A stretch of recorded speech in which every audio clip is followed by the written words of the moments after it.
Yo, what's up? Magandang tanghali sa inyo lahat. Ako nga pala si Bam. So, may masasabi lang ako kay Sir MJ Lopez, kung di ako nagkakamali. Kasi meron siyang parang podcast or interview about sa meron siyang nasabi na hindi ko nagustuhan. Ako saan?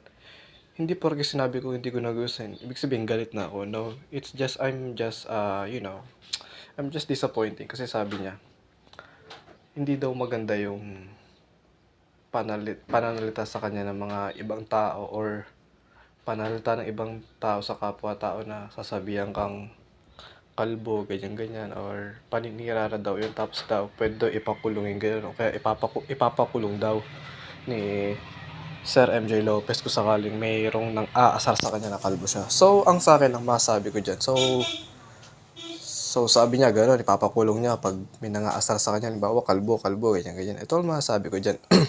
What if kung inani ni Sir MJ Lopez, sinabihan siya ng nanay niya, hoy kalbo, ibig sabihin ipapakulong niya.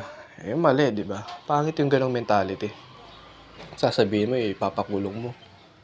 Di ba? Bullshit yung ganyan kasi ang dami na nga dito sa atin, magkakatropa, di ba? Asaran, tapos sasabihin niya, ipapakulong. Eh, ano yun?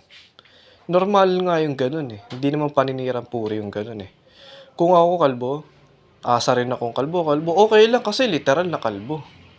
Pero yung may buhok ako, sasabihin akong kalbo, eh yun ang mas nakakapikon, di ba? So, yun lang ang masasabi ko. At sa mga nakapanood nito at sa mga hindi nakakagets, edi may bibigay ako sa inyo. Ito teka lang. Kukunin ko sa bulsa ko. 1, 2, 3.